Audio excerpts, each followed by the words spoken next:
Hea Eestimaa inimene, mina Aivar Veterson. Olen tagasi Donbassist ja praegu olen siin Moskvas. Üritan esineda erinevates televisiooni talk-showdes poliitilistest.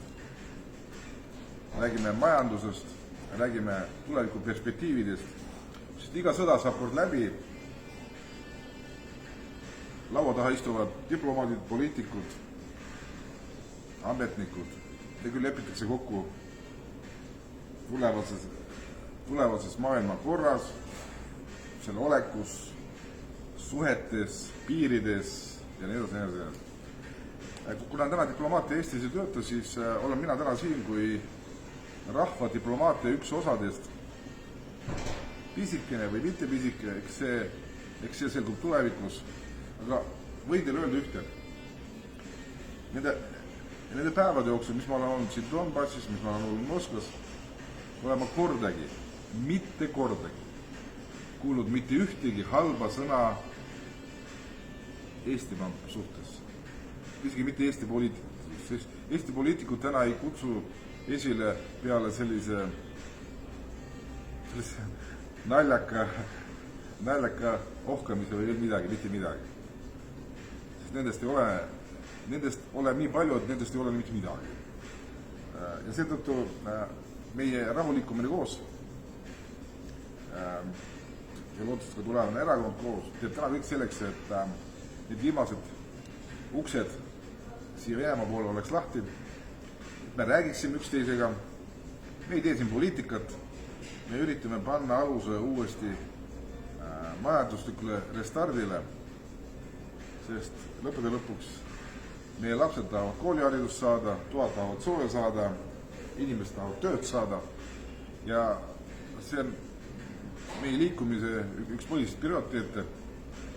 Ja siit ka pöördume täna kõikide eestimaalaste poole, minge valimistele. Valige meid, rahulikumine koos liikmeid, me oleme täna Vasakerakonna liikmed, sest me oleme väljas peaaegu kõigis maakonnas. Polge vahet, ärge isegi vaadake, ärge suhtugi irooniliselt meie kandidaadid, need kandidaadid on meiegi igapäeva inimesed oma töödes, rõõmudes, muredes, oma oskustes. Aga me teame, mida me tahame, me teame, mida Eesti tahab, mida Eesti rahvas tahab, mida Eesti rahvused tahavad.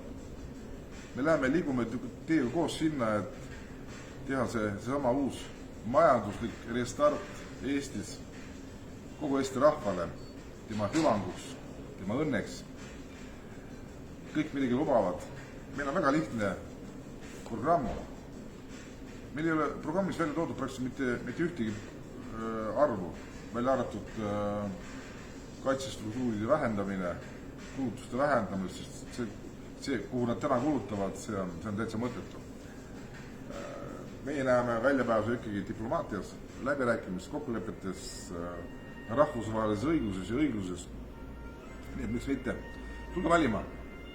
Valige meid, Vasakerakonna liikmeid. Nagu teate, 7000 häält on kogu juba eelvalimistel kaduma läinud. See küsimus, me lubame, et see läheb kohtusse välja, kohtuni.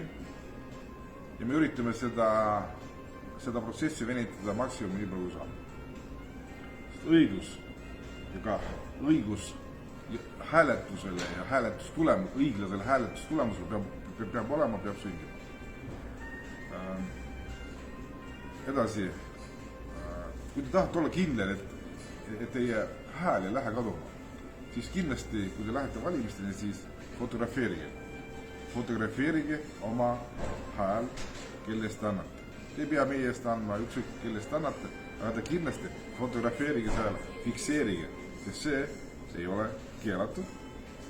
Ta ei ole ka otseselt lubatud, aga ta ei ole ka keelatud. Nii et mis ei ole keelatud, on lubatud niimoodi, nagu öeldakse, hallis tsoonis ja seda võib täitsa kasutada. Nii et inimesed, ärgem laskem seekord ennast, tere, Serglane läks mööda, see, kellega käisime Donbassis. Tal pani oma video üles esimese päevaga 2 miljonit vaatajat Serbias ja vist terves Euroopas. Ljubomir on ta nimi, tubli inimene, tubli mees. Kõik need päevad olime koos temaga, nii et nägime palju midagi jõudsin ka fikseerida, rääkida.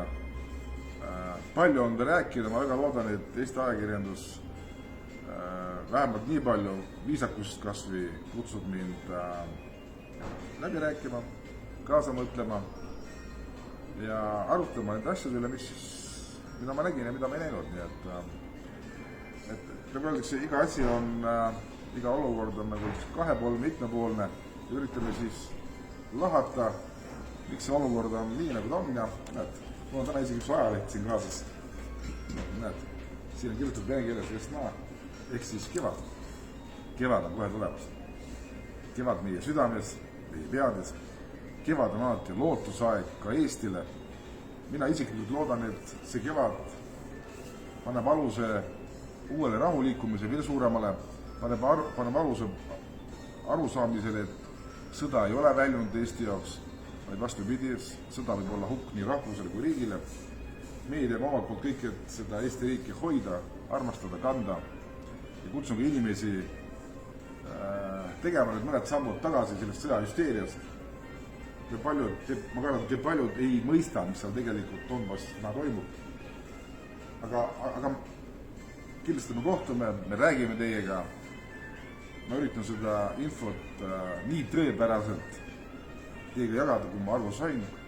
Nii et miks mitte, hea meelega ma teiega suhtlen, minge valima, kindlasti minge valima, võtke kõik oma sõbrad ja tuttavad kaasa, ärge jätke mitte kedagi hooletusse. Vastasel korral me saame diktatuuri ja totalitalismi, nii et naljaks. Mina olen Aivar Peterson ja kandideerin Ida-Virumaal, nii et liituge meiega ja ma usun, et Eestist saab veel asja.